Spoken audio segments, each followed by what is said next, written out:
And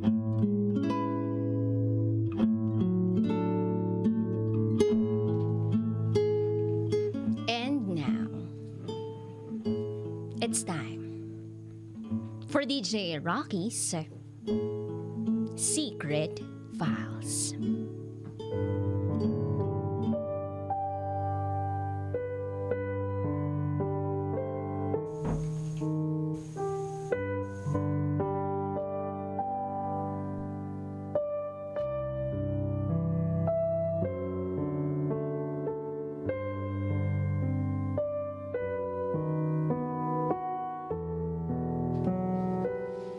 Ginalaw ako ng lolo ko, tito ko, at papa ko.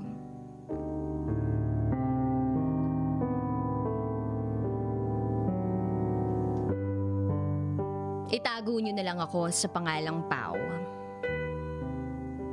22 years old. Gusto ko lang sanang i-share ang secret file ko tungkol sa buhay ko. Taga Bulacan ako. Lumaki ako sa mga lola ko.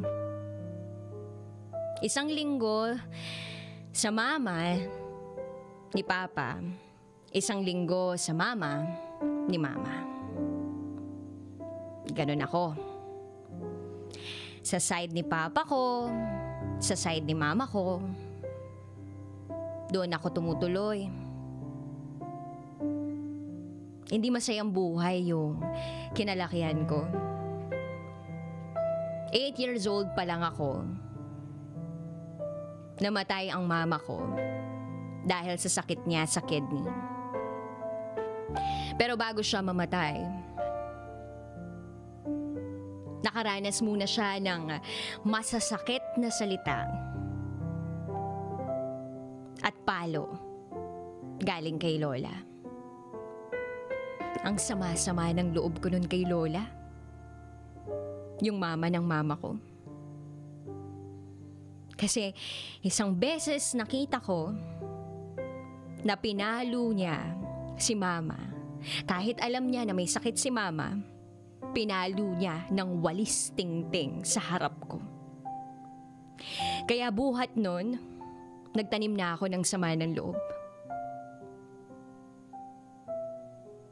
Tapos kapag pumupunta naman ako sa side ng papa ko, puro masasakit na salita ang natatanggap ko. Anak daw ako sa buho, ihiin daw ang nanay ko. Basta, tinitiis ko na lang ang mga sinasabi nila. Yung feeling na parang hindi nila ako pamilya. Hanggang sa nag 9 years old na ako. Doon na nagsimula ang pinakamasakit na nangyari sa akin. Ginalaw ako ng lolo ko, tito ko, at papa ko. Pero hindi sila sabay-sabay. Hindi ko magawang makapagsumbong noon kahit kanino. Sobrang sama ng loob ko noon. Gusto ko magpakamatay. Sabi ko sa isip ko noon, Mama, kunin mo na ako. Ayoko na. Yung mama ko nakasangga ko. Wala na. Wala akong mapagkwentuhan sa nangyari sa akin nun. Ang turing ng ibang kaanak ko sa akin, hindi pamilya. Pakiramdam ko isa akong basura. 5 taon akong nagtiis sa bahay ng papa ko. Isang gabi noon hindi ko makakalimutan. Natutulog ako ng sobrang himbing. Nang bigla akong niyakap ng papa ko. At yun, ginalaw niya ako. Pero buti na lang hindi na naulit pa yun.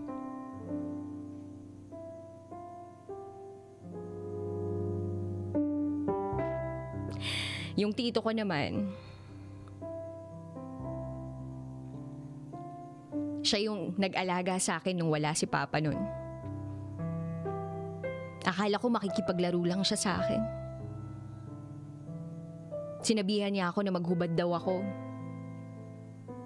Yun yung laro-laro namin. Pero bigla niya nalang hinawakan yung maselang parte ng katawan ko.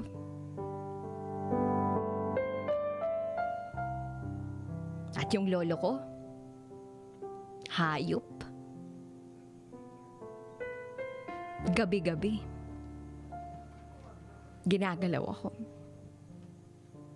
Hindi ako makapagsumbong noon.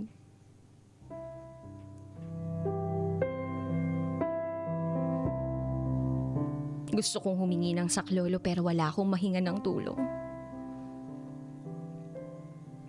Grabe yung inabot ko sa pamilya ng papa ko. Yung mga kaanak niya, pinapalo ako. Pinapatulog ako sa labas ng bahay. Kaya hanggang ngayon, nakatanim pa rin sa isip ko yun. 13 years old ako. Doon na ako umalis ng Bulacan. Pumunta ako ng Puerto Galera kasama ang tita ko. Ang tita kong yun nagtatrabaho sa bar. At ako naman, nagstay kasama niya. Inuupahan lang siya, inuupahan lang yung bahay niya. Doon ako kasama niya. Isang araw, naglalakad-lakad ako sa may bandang dagat.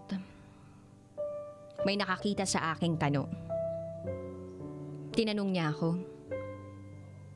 "Are you alone?" Hindi ako nagsalita. Kasi natatakot ako kaya tumakbo ako. Pero napaisip ako gayahin ng tita ko. Kaya lang bawal pa naman ako. Kaya naisip ko, sa labas na lang ng bar. Sa may dagat ako nakahanap ng foreigner. Nakita ko na naman yung kano na kumausap sa akin. At kinausap na naman niya ako. Sabi niya wag daw akong matakot sa kanya. Dahil mabait naman siya. Kaya sumama ako. Dinala niya ako sa isang parang apartment. At ayun na. Hindi ko akalain na mangyayari yung hindi dapat mangyari. Sa pagkakataong yun, parang nahulog na ang loob ko sa kanya. Kasi gwapo siya at saka mabait. Binigyan niya pa ako ng pera. Kaya lang, 1 linggo lang siya sa puerto. Kaya nalungkot ako. Ilang araw pang lumipas, nagiging kaibigan ko na yung mga tambay doon. Napasama ako sa kanila. Inom dito, inom doon. Doon ko natutunan ang pag-iinom at pag-iyosi. Hanggang sa isang araw may nakilala akong tomboy. Tawagin na lang natin siya sa pangalang Rox. Mahal na mahal ko nun si Rox. Tumagal kami ng 8 months. Pero naghiwalay din kami. Umalis ako ng puerto, sa ibang lugar naman ako napunta. At doon, nagdesisyon na ako na gawing propesyon ang pakikisalamuha sa iba't ibang lahi. Bumunta ako ng Capiz. Nagprosti na ako doon. 3 branch ng bar sa Iloilo, Capiz at Katiklan. Palipat-lipat ako doon. At tumagal ako doon ng 3 taon. Pero hindi rin nagtagal, umalis na ako doon. Pumunta naman ako ng Bacolod. Ganun pa din ang trabaho ko. Maganda yung sahod ko doon kaya tumagal din ako. 3 taon din. At doon may nakilala rin akong tomboy. Pero hindi ko inaakala na siya ang sisira ng buhay ko. Natuto ako sa kanya na gumamit ng bato. Lahat ng kinikita ko sa bisyo, doon lang napupunta. Adik kasi siya. Dumating pa sa punto na parang mababaliw na ako. Ang hindi ko alam, niloloko lang niya ako. Dahil mahal niya pala yung isa ko pang katrabaho sa bar. Paano ko sila nahuli? Tumawag ako sa kanya. At ang sumagot, ex niya.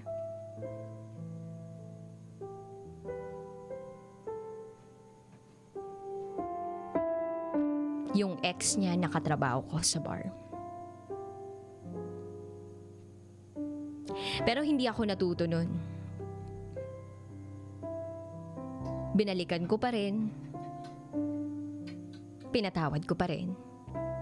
Kasi mahal ko. Pero may mga bagong kaibigan ako na binigyan ako ng halaga. At sila ang nagpahinto sa akin sa masamang bisyo ko. Umalis ako ng Bacolod. Bumalik ako ng Puerto. 2016 yun. Kasi iniisip ko na mas malaki ang pera sa Puerto kesa doon. Pero pagbalik ko, hindi na pala tulad ng dati. Medyo mahina na ang mga turistang pumapasok doon. Pumasok ako sa bar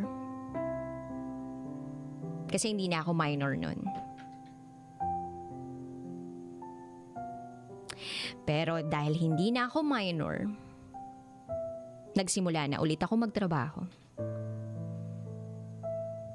Yung akala ko na hindi na ako babalik sa paggamit ko ng bato, bumalik pa rin pala ako. Gawa ng napabarkada na naman ako. Pero pinilit kong itigil yun. Dahil na in love ako. Nahulog ako sa isa na namang tomboy. At yun na ang asawa ko ngayon. Nagkakilala kami 2017. At 2 years na kami. Actually, ang swerte ko sa tomboy na to. Kasi napaka-maalaga. Mahal na mahal niya ako.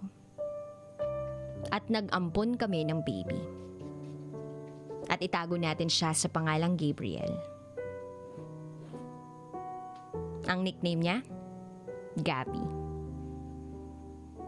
Siya yung buhay ko ngayon. Pero minsan nalulungkot pa rin ako kasi nakakapagod yung pagiging prosti. Yung araw-araw iba't ibang lalaki. Minsan sa customer ko umiiyak ako kasi pagod na ako sa pagiging ganito. Pero kapag nakikita ko yung anak ko, iniisip ko na lang na para sa kanya, lahat ng ginagawa ko. Na lahat kakayanin ko para sa kanya. Hindi ko ipaparanas sa anak ko yung naranasan ko. Mabugbog, sumbatan, sabihan ng mga masasakit na salita, hindi ko yun ipaparanas sa kanya. Mula 13 years old ako hanggang sa mag-22 na ako ngayon, hindi ako umuwi sa amin. Hindi ko na alam kung paano ako makakaalis sa trabaho kong ito, pero wala dito ako kumikita ng pera.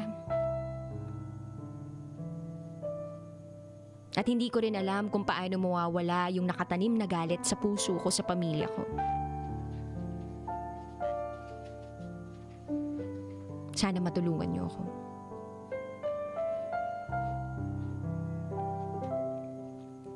Ako si Pao. At ito ang aking secret pa.